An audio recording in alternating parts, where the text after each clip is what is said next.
The night Mumbai changed forever didn't begin with fireworks or flashing headlines. It began with a whisper. A low hum in the air near the city's coastline. A strange glow reflecting off glass buildings. And thousands of people checking their phones at the exact same time, wondering if they were imagining it, or if BTS Jung Kook had really brought his golden universe to India. For a city that never sleeps, Mumbai suddenly felt wide awake, because this wasn't just another celebrity moment, this wasn't a concert announcement or a casual brand collaboration, this was golden, the moments.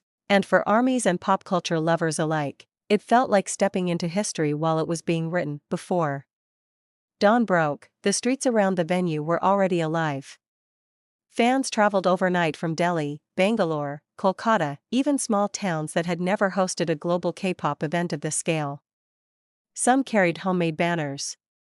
Some wore black and gold outfits inspired by JungKook's GoldenEra. Others brought nothing but their phones and a feeling they couldn't quite explain, like they were about to witness something rare. And they were right, because JungKook's story has never been just about music. It's about moments, quiet ones, explosive ones, and the kind that sneak up on you when you least expect them. From the second you stepped inside Golden, the moments, the outside world faded. The noise of Mumbai traffic disappeared. The chaos softened. And suddenly, you weren't just a fan anymore, you were inside JungKook's universe. Walls pulsed with cinematic visuals from Seven, Standing Next to You, and 3D. His voice echoed through the space, intimate and powerful, as if he was singing only for you. Every detail felt intentional.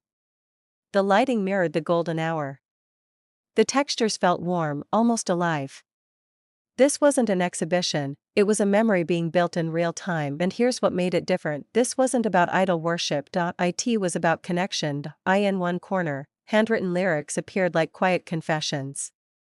In another, behind-the-scenes moments played silently, JungKook laughing between takes, JungKook exhausted after long nights in the studio, JungKook staring into nothing, lost in thought.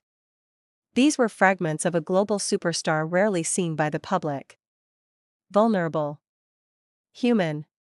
Real. Mumbai felt it instantly. You could see it in the way people stopped scrolling. And the way conversations hushed. And the way even non-ARMYS stood still, drawn in by the emotional gravity of the space. And then, halfway through the experience, something shifted. A room darker than the rest. No music. No visuals. Just a single line glowing on the wall: golden isn't perfect.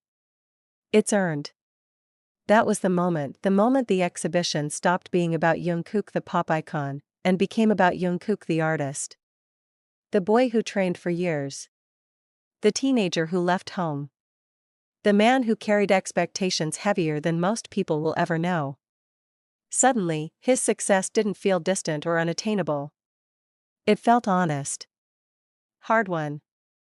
Emotional. People cried there, not loudly, not dramatically, but quietly, like they'd been holding something in for a long time. Because in that moment, Golden, the moments wasn't just telling JungKook's story.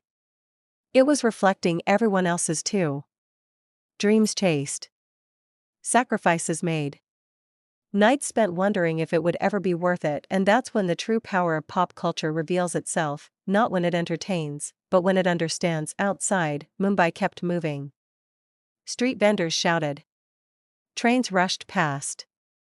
The city pulsed like it always does. But inside, time slowed. Every step forward felt deliberate, as if you were walking through chapters of an album that had soundtracked millions of lives. The global impact of BTS suddenly felt tangible here. Not as charts or awards, but as lived experiences, fans meeting for the first time, strangers bonding over shared lyrics, people realizing they weren't alone in loving something this deeply. This was K-pop history unfolding on Indian soil, and for JungKook, whether he was physically present or not, his presence was undeniable. In the gold tones. In the music choices. In the way the experience trusted the audience to feel rather than be told. By the time visitors reached the final space, the energy changed again. Hope replaced nostalgia. The future loomed large. Screens showed JungKook looking forward, not back. New stages. New sounds. New chapters yet to be written, and Mumbai understood the assignment. Phones came out. Photos were taken. Stories were posted. But more importantly, something lingered, a feeling that this moment mattered. That years from now, people would say, I was there when Jungkook's Golden Universe touched Mumbai. That's how pop culture evolves, not with noise, but with resonance. As the lights dimmed and the exit doors opened, no one rushed out. They stood there, just a little longer, soaking it in. Because once you step out of a moment like this, life continues. Work resumes. Deadlines return. But the memory stays golden.